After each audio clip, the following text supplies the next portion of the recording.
Sebanyak 150 orang peserta mengikuti kegiatan sosialisasi pengelolaan kawasan ruang laut yang digelar di Desa Jatimalang, Kecamatan Purwodadi, Kabupaten Purworejo, Jawa Tengah pada hari Rabu, tanggal 22 November tahun 2023 lalu.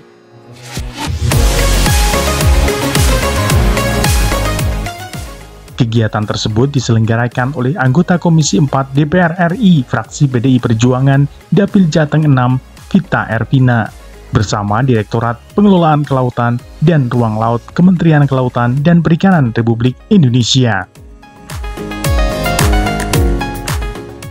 Kegiatan sosialisasi itu diikuti oleh peserta yang merupakan perwakilan dari unsur kelompok masyarakat penerima bantuan aspirasi sektor kelautan dengan jumlah 27 kelompok, perwakilan nelayan sepanjang pesisir pantai selatan Purworejo, kelompok masyarakat penerima program Kalaju di Desa Jatimalang, dan juga beberapa kepala desa di sekitar Desa Jatimalang.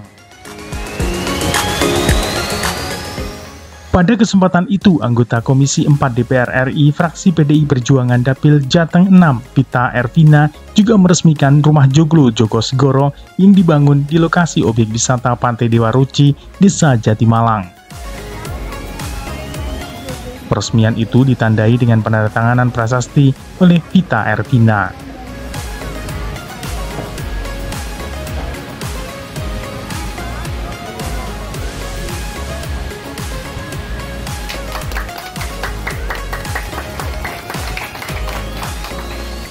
Ini kegiatannya sekaligus untuk meresmikan ruang pertemuan Jogosegoro. Ini adalah salah satu sarana dalam program Kalaju, program Kampung Nelayan Maju. Maka ini bentuknya adalah ruang pertemuan. Harapannya agar para nelayan juga punya tempat. Untuk kegiatan hari ini juga termasuk kerjasama dengan PKRL untuk sosialisasi terkait pengelolaan ruang laut. Ini kita sama-sama membangun bagaimana kesadaran masyarakat untuk juga sama-sama berpartisipasi menjaga ruang laut kita dan juga mungkin mengoptimalkan dan menjaga ekosistem yang ada. Masyarakat bisa ikut menjaga lah bahwa daerah ruang laut ini kita jaga habitatnya dan juga mungkin bisa dioptimalkan ruang laut yang ada.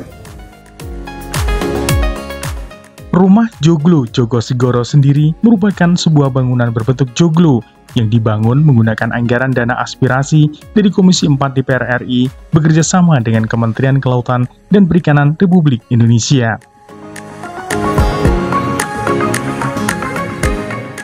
Bangunan itu dilengkapi dengan fasilitas toilet dan fasilitas lainnya dengan anggaran sekitar 600 juta rupiah. Ada 5 program yang terkait dengan ekonomi biru, yang terkait dengan kami pengelolaan ruang laut. Salah satunya adalah terkait dengan konservasi. Itu akan menjaga keberlanjutan sumber daya yang ada. Ikannya biar konservasi. Nah, ikannya itu biar tetap berkelanjutan, bisa dimanfaatkan, bisa ditangkap oleh nelayan sampai anak turunan, sampai turunannya bisa memanfaatkan dengan berkelanjutan. Nah, terus berikutnya terkait juga dengan rehabilitasi dan juga vegetasi pantai. Itu kita jaga, kita tanam yang memang butuhkan itu untuk keamanan kita juga. Itu terkait dengan yang langsung ke masyarakat, bisa juga dengan pemanfaatan air laut untuk garam. Itu tentunya akan menambah alternatif income ya, income yang tentunya mungkin yang utama dengan nelayan. Itu yang berikutnya yang terakhir terkait dengan tadi disampaikan Ibu juga terkait dengan pengelolaan sampah. Ini bukan sekedar untuk mengambil sampah, tapi kedepannya ini juga bisa menghindari sampah-sampah di laut yang bisa nantinya akan merusak ikan tangkapan sendiri itu. Akhirnya kalau berkurang dan sebagainya. Dan dengan itu ujungnya kesejahteraan masyarakat lah yang kita jadi goal bersama. Itu mungkin. Tampak hadir perwakilan Direktorat Pengelolaan Kelautan dan Ruang Laut Kementerian Kelautan dan Perikanan Republik Indonesia, Bambang Prajoko, Kepala Dinas Lingkungan Hidup dan Perikanan Kabupaten Purworejo, Biyoto Harjono, anggota DPRD Kabupaten Purworejo, fraksi PDI Perjuangan Dapil 2, Subeno, Kepala Desa Jatimalang Suwarto, dan perwakilan Forkom Pincam Purwodadi.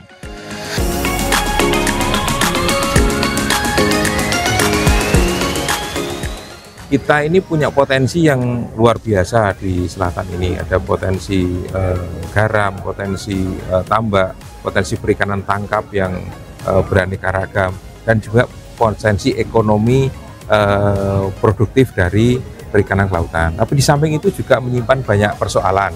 Satu tadi kita punya persoalan persampahan. Di sampah ini kan menjadi permasalahan yang dihilir kalau di pesisir ini, karena yang posisi dari hulu semua ngumpul di sini. Kemudian objek wisata yang dengan semakin banyak seperti ini menjadi PR bagi kita. Apalagi sebagian besar sampahnya adalah sampah plastik yang susah terurai. Maka memang kita harus, khusus untuk persampahan ini, kita harus mengelola secara komprehensif. Artinya tidak sekedar dikumpulkan, dibakar atau dibuang, tidak bisa. Kita harus mulai mengolah. Nah, kebetulan di area Jatimalang ini juga sudah ada bank sampah induk yang nanti akan mengelola sampah-sampah itu untuk menjadi bahasa kami ekonomi sirkular sampah. Jadi sampah yang bernilai ekonomi. Sampah organik bisa kita bagi dua. Jadi ada organik, ada anorganik. Yang anorganik itu plastik, kardus dan sebagainya, itu bisa bernilai uang gitu ya. Yang organik pun masih bisa. Organik yang basah bisa makan dan sebagainya bisa kita jadikan untuk pakan maggot, untuk pakan ikan juga. Kemudian yang organik kering seperti daun-daunan bisa kita jadikan kompos. Itu secara sederhana aja. Kemudian yang kedua, kita juga punya potensi yang berkelanjutan, itu adalah garam yang akan kita kembangkan di daerah selatan ini. Ini juga bagian dari programnya Ditjen PKRL. Garam di pantai selatan ini punya kualitas yang jauh di atas rata-rata nasional dengan kadar NaCl di atas 98%. Ya, ini luar biasa kualitasnya.